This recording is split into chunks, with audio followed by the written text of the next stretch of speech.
Hello future आईटीपियंस। इस video में हम लोग बात करने वाले हैं कि हम जनरल टेस्ट की प्रिपरेशन कैसे करें कि हम ज़्यादा स्कोर कर सकें जनरल टेस्ट में हमारे एग्ज़ाम में, जिससे ये एक स्कोरिंग सब्जेक्ट बन जाए। फर्स्ट थिंग तो ये है कि भाई हम जनरल टेस्ट स्टार्टिंग से नहीं पढ़ते आए हैं, हमें एकदम से इस जनरल टेस्ट वाला चीज़ें पढ़ना पड़ रहा है, क्योंकि हम 11-12 तक में हम क्या पढ़ते हैं, PCM पढ़ते हैं, PCB पढ़ते हैं, और कुछ बच्चों का अपना अलग सा सब्जेक्ट होता है। तो हमें जनरल टेस्ट के बारे में इतना नॉलेज नहीं होता कि उसमें क्या क्या चीज़ें आती हैं और कैसे कैसे क्वेश्चंस बनते हैं।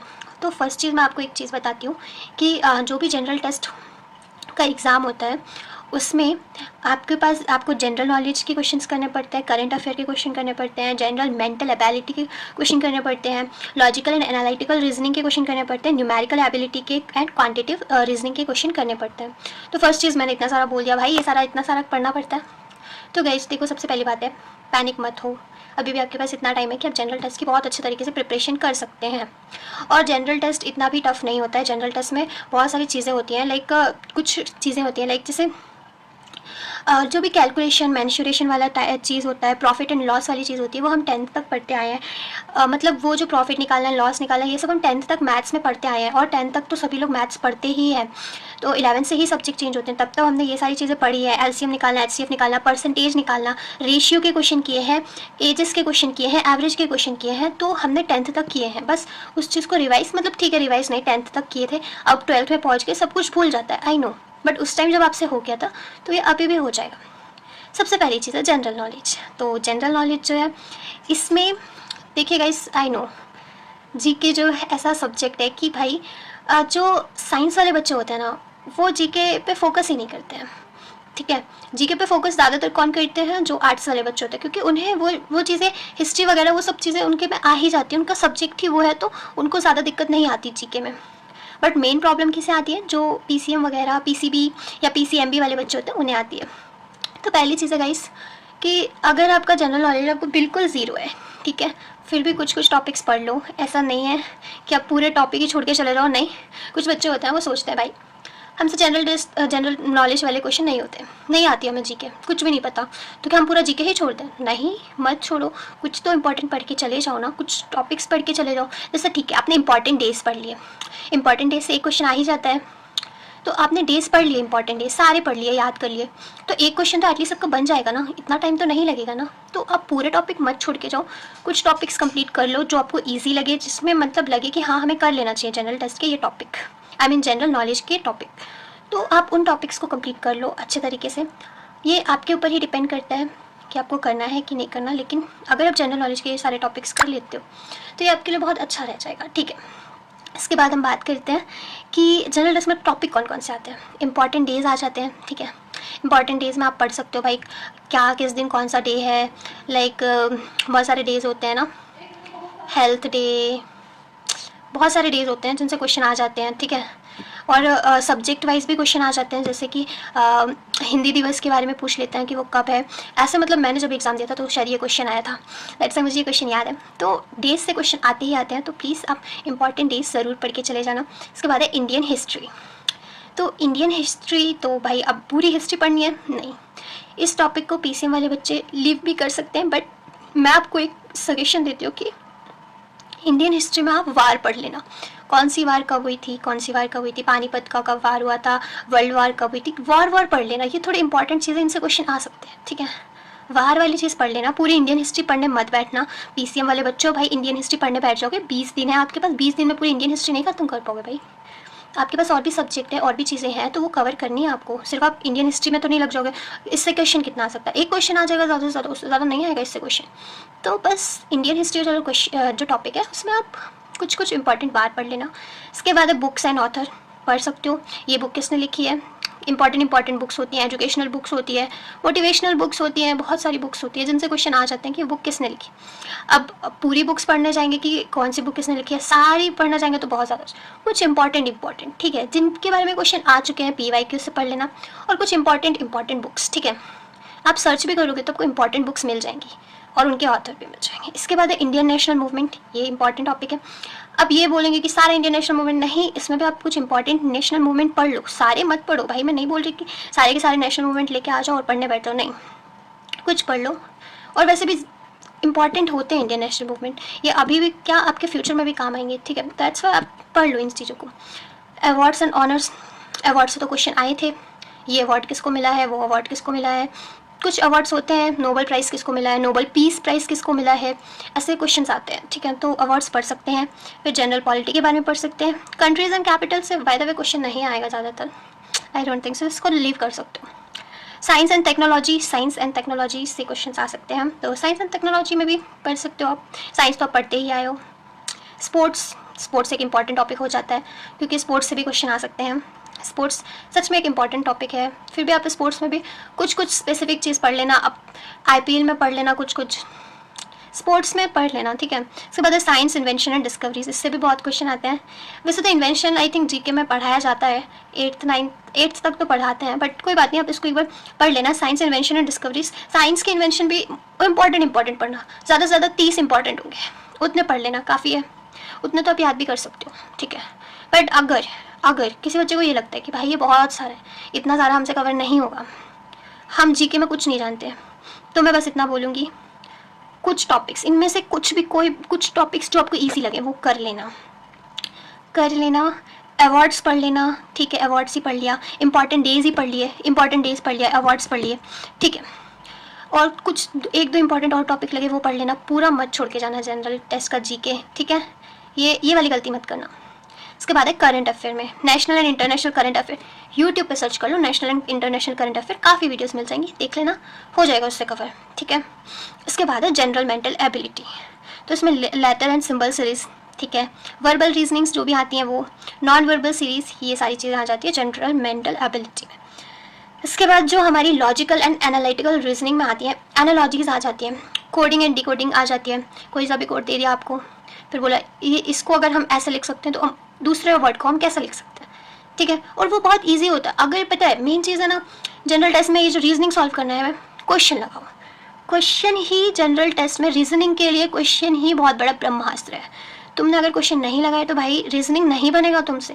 क्वेश्चन रीजनिंग के लिए तो मेन ही होते हैं यार। कोडिंग डिकोडिंग के अगर तुमने अभी 5 क्वेश्चन भी लगा लिया, अभी रोज सर्च करो कोडिंग एंड डिकोडिंग, 5 क्वेश्चन लगा लो, तुमसे बनने लगेगी कोडिंग एंड डिकोडिंग कैसे करते हैं। 5-10 क्वेश्चन लगा लो, समझ आ जाएगा कैसे करते हैं, फिर कर लेना। फिर जजमेंट एंड रीजनिंग, ये भी इजी होते हैं बट काफ़ी टाइम पे बहुत ज़्यादा कंफ्यूजिंग भी बना दिया जाता है, बट ध्यान रखना इसको भी आप क्वेश्चन प्रैक्टिस से हो जाएगा। Statement and conclusion, statement and argument, ये सारी चीज़ें जो होती है ना प्रैक्टिस से आती है, प्रैक्टिस। एनालिटिकल रीजनिंग पढ़नी है। ब्लड रिलेशन बहुत ईजी टॉपिक है। अगर तुम ब्लड रिलेशन के कुछ भी क्वेश्चन, लाइक ब्लड रिलेशन के पहले ये तो नहीं है कि आप सीधा क्वेश्चन लगाने पहुंचोगे। हाँ, अगर आप क्वेश्चन लगाने भी पहुंचोगे, मैं खुद का बताती हूँ तो मैंने ब्लड रिलेशन के लिए कुछ भी पहले स्टार्टिंग नहीं की थी, मतलब कुछ भी अलग से उसके लिए नहीं पढ़ा था। मैंने सीधा ब्लड रिलेशन में मैं सीधा निकालना सीख गई। मैं मतलब बस क्वेश्चन ही स्टार्ट ही मैंने क्वेश्चन से ही किया ब्लड रिलेशन।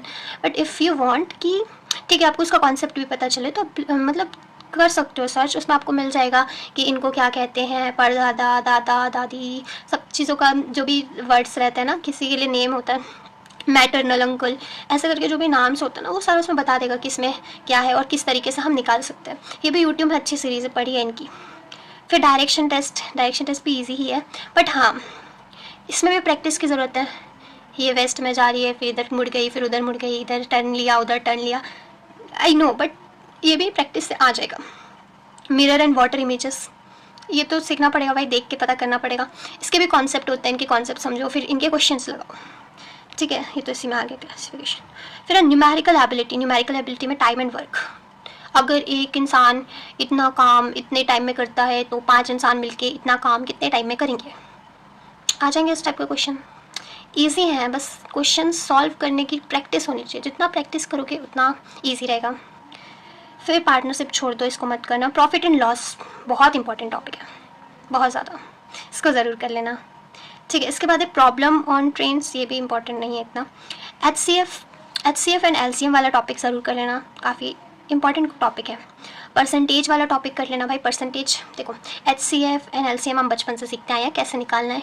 अब ये मत बोलना कि HCF एंड LCM निकालते नहीं आते, बेसिक चीज़ें हैं। 7th 8th में बच्चों को LCM HCF इतनी बार कराया जाता है, इन्हीं के क्वेश्चन दिए जाते हैं, ज़बरदस्ती इन्हीं के क्वेश्चन देते हैं बच्चों को।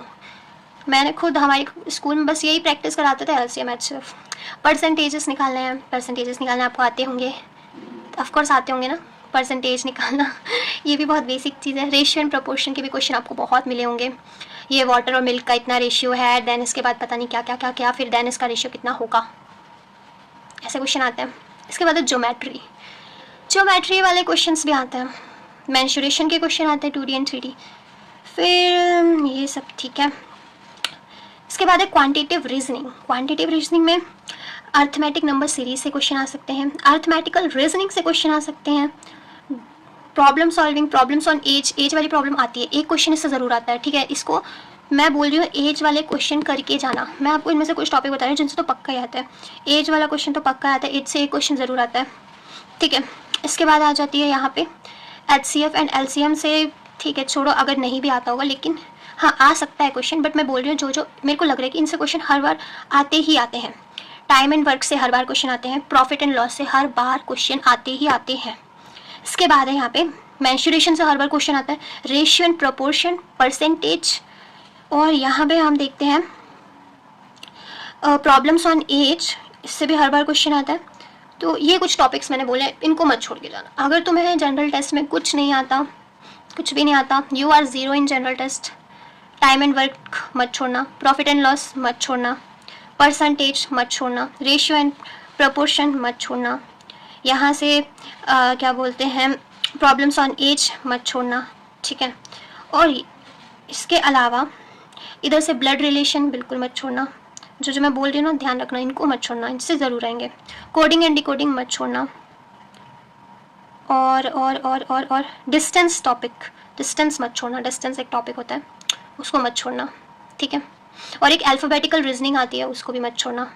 ये जो मैंने टॉपिक्स बोले हैं ये तो आप राइट डाउन कर लो, बट इन टॉपिक्स को बिल्कुल मत छोड़ना। If you are 0 in general test, तो जो मैं टॉपिक्स बोल रही हूँ उनको बिल्कुल मत छोड़ना, इनसे हर बार क्वेश्चन आए हैं और इस बार भी आएंगे, आई एम श्योर, ठीक है। मैं गलत नहीं बोल रही, इन टॉपिक्स से क्वेश्चन आते हैं और आएंगे, तो प्लीज़ इन टॉपिक्स को अच्छे से कवर कर लेना। और हाँ, इतना सारा पढ़ने का टाइम नहीं होगा, तो प्लीज़ उन टॉपिक्स जो मैं अभी बोले हैं मैंने, तो उनको ज़रूर कर लेना, ओके।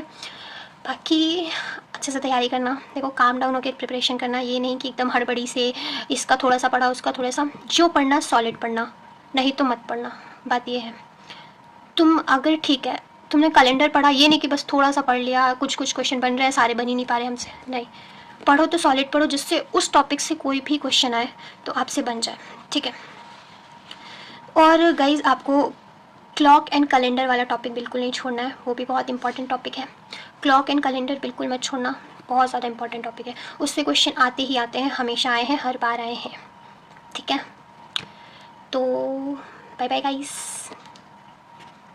और अच्छे से प्रिपेयर करना, और देखो गाइस मेहनत करना। और मैं कुछ नोट्स हो सकेंगे, कुछ टॉपिक्स के नोट्स मैं आपको भेज दूँगी, जनरल नॉलेज के तो मैं आपको भेज दूँगी अपने टेलीग्राम ग्रुप में, तो मेरा टेलीग्राम ग्रुप ज्वाइन कर सकते हो आप, मैं आपको टेलीग्राम ग्रुप की लिंक डिस्क्रिप्शन में दे दूँगी, उससे आप बहुत सारी चीज़ें, मैं आपको कुछ चीज़ें दे दूँगी जिससे आप पढ़ सकते हैं अच्छे तरीके से। और गाइस पहली बात तो ये है कि टाइम का यूज़ अच्छे से करना, टाइम वेस्ट मत करना, क्योंकि ये जो टाइम है वो वापस नहीं आएगा। As you all know time is money, तो वो तो ठीक है, लेकिन टाइम जो है ना, ये टाइम तुम्हारा वापस नहीं आएगा। क्योंकि भाई अब तुम्हें, अगर तुमने इस टाइम जैसा पढ़ा ना और तुम्हें कॉलेज मिल गया, तो ये समझ लो उतना ही है। अगर तुमने इस बार अच्छे तरीके से प्रिपरेशन किया, तुम्हें बहुत अच्छा कॉलेज मिल जाता है, IIT, NIT, RI and many more things, तो भाई उनको मत छोड़ना। इसलिए बोल रही हूँ, आपके पास बहुत अच्छी अपॉर्चुनिटी है, तो आप उन सब चीज़ों को अच्छे से प्रिपेयर करो, और जो भी प्रिपेयर करो सॉलिड प्रिपेयर करो, जिससे आपको आगे जाके कोई प्रॉब्लम ना हो, आगे जाके अच्छे कॉलेज में एडमिशन हो जाए, और ये हो कि आपके 4 साल सिक्योर हो जाए, ठीक है। आप चाहते हो कि हम अपने 4 साल अपने ड्रीम कॉलेज में बिताएं, ड्रीम यूनिवर्सिटी में बिताएं, जो यूनिवर्सिटी लाइक बहुत ज़्यादा बेस्ट हो, वहाँ के फेस्ट बहुत अच्छे हों। लाइक मैंने NIT वारंगल वगैरह के फेस्ट देखे, मेरे मतलब मेरा एक फ्रेंड है, उसकी स्टेटस वगैरह देखी, तो उसमें देखा मैंने क्या क्या बढ़िया बढ़िया फेस्ट होते हैं। तो इसको एक मोटिवेशन की तरीके से भी ले सकते हो कि हाँ भाई थोड़े मज़े लेंगे ज़िंदगी में, थोड़े मज़े आएंगे कॉलेज में जाने के बाद। तो बट 1 महीने तुम्हें अच्छे तरीके से पढ़ना है, ये 1 महीना भी बाकी नहीं है, अभी कुछ दिन बाकी है। आज कितना डेट है, 6 हो गया, 28 को एग्ज़ाम है, अप्रॉक्स 20 डेज़ है ना। तो अच्छे से यूज़ करो, बिल्कुल मिसयूज़ मत करो। इस टाइम पे आप अपने डिस्ट्रैक्शन को बिल्कुल साइड कर दो और सिर्फ पढ़ाई पे लग जाओ, क्योंकि यही 20 दिन आपके डिसाइड करने वाले हैं कि आपको आगे कौन सी यूनिवर्सिटी मिलने वाली है, ठीक है। तो best of luck from my side, बाकी मैं आपकी हेल्प करती रहूँगी, दैट्स वाई प्लीज़ मेरे चैनल को सब्सक्राइब करना। And yes, okay guys, and one more thing guys, मेरे को आपको एक और बात बोलनी थी कि अगर जैसे जिनका भी रिज़ल्ट आएगा ना इसके बाद, आई मीन जो भी NCT का एग्ज़ाम देंगे, रिज़ल्ट के बाद गाइज आप लोग प्लीज़ कमेंट सेक्शन में ज़रूर बताना आपके मार्क्स कितने आए, ठीक है, जनरल टेस्ट में कितने स्कोर हुआ, आपका ओवरऑल स्कोर कितना हुआ, ठीक है, क्या मैंने आपकी कोई हेल्प की, प्लीज़ आप ये सारी चीज़ें बताइएगा। Thank you guys, bye bye.